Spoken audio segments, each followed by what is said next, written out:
dealing with income tax people. I went down there to income tax. I was looking for my GST rebate check. I went in there. Very true story. I said, yeah, I'm here for my GST rebate. She said, oh, well, what's your social insurance number? I gave it. She punches it in. I'm sitting right here. She's like this. She looks. You haven't filed your taxes for 5 years. I said, really? I thought it was more like 7.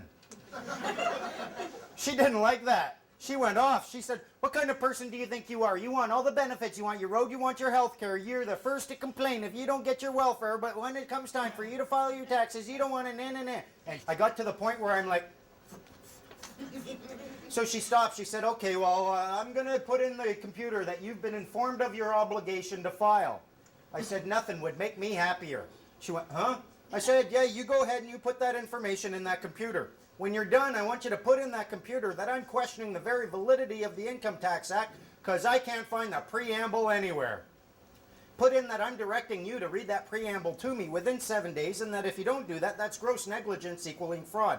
When you're done doing that, I want to see the section of the act empowering you to belittle, berate, harangue, and harass me for 4.5 minutes like you just did. And if you can't show me that, I want to see your supervisor with a complaint form in their hands. She looked at me. She started fish-facing. She's...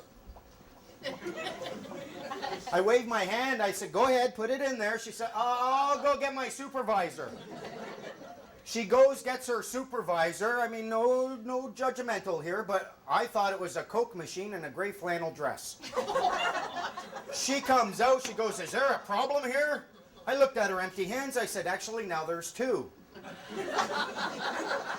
I said, I directed that girl to come back to tell you to come to me with a complaint form in your hands, and I don't see one. So either you're going to go get a complaint form and come back to me, or you're going to go get your supervisor and tell them to come back to me with 2 complaint forms.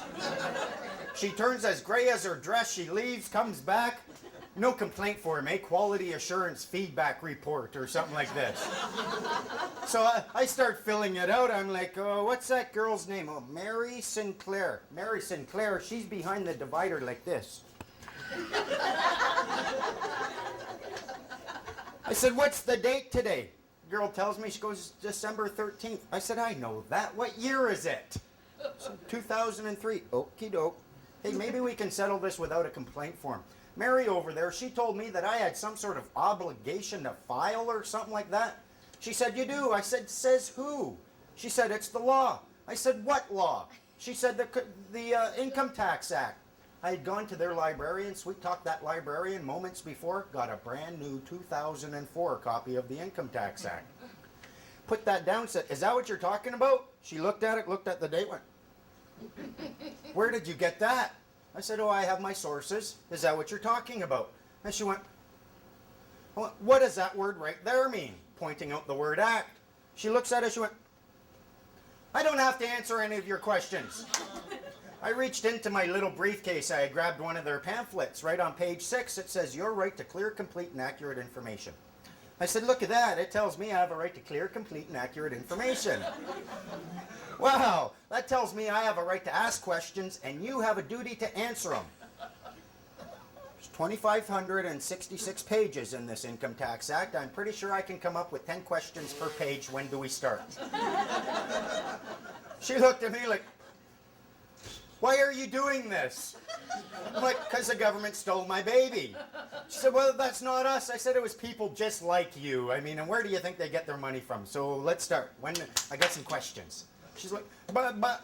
She started to get upset. I said, listen, you don't have time for this. I'll call you back in a week.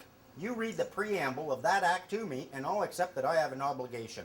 If you can't read that to me, we are going to start asking some questions, and you're going to answer all of them. I call her back a week later. The poor girl is in tears. She's crying. I'm getting in trouble for asking about the preamble. They're telling, I just want to help people get as much back from their taxes as possible, and I don't even know where to ask anymore. I felt pretty bad for the poor woman, eh? I said, look, here, you got my file open there. She opens it up. Yeah, it's right here. I said, did Mary Sinclair put in there that she informed me of an obligation? No, there's nothing here. Okay, here. You put in my file that I agree never to seek information from you, and you agree never to seek information from me, and we're done. Okay, I'll put that in your file.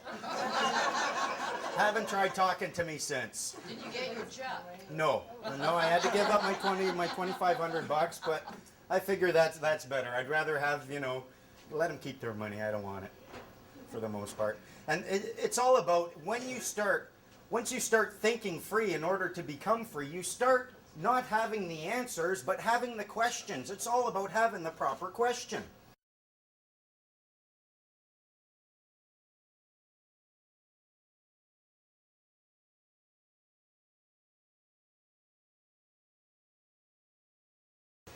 Couple summers ago, I was doing stand-up comedy. I wanted to find a place where I could do some. There was a place called Here on Earth. It was an after-hours club. They were selling beer. They let people smoke pot. The government didn't like that too much, no license or anything. I call them up. They said, well, we're shutting down. We're sitting here contemplating shutting down. Liquor Control Board shut us down last 4 weekends running. We're running out of money. I'm like, I'll be right down there. I got down there, looked through the income, looked through their Liquor Control Act, wrote a letter, sent it off, said open up next weekend. We opened up next weekend, liquor control inspectors out in the alley. They have no power over unlicensed establishments, none whatsoever. I pointed that out to them. So they came with the property use. They put a notice right on the door. Notice this. I ripped it right down, wrote on the back, notice this. Gave it back to them. They came back next with first it was property use, then business bylaw. Where's your business license? You have no notice. Here, now I do. Notice this. Then they came back with the fire department. Fire department, we love you. You're going to keep us safe. Come on. Hey, how much is this going to cost us? They're like, oh, no, they're paying for it. Okay, just we don't want any contract with you, or we'll pay for it, but don't go hooping us. The marshal, he came in, replaced that one exit light. He ends up, he's in the alley, and he's telling the guy, I'm not getting involved in your politics. It's safe, and that's it. He walks off. Took me 4 weeks. I got the police officers to a point where they would come to the door, knock on the door, identify themselves as peace officers. We would invite them in merely to keep the peace. They would do a little walk around, then they leave. Thanks, Rob. Thanks, officers. Have a great day. People thought I was paying off the cops. All I was doing was educating them, asking them the right questions. And at one point, while I'm in this process, a squad car comes up. I'm in the alley. I'm having a smoke, and squad car comes up, says, what's happening in there? I said, oh, it's a celebration of life. And they said, well, do you have a permit for that? I said, we need a permit to celebrate life?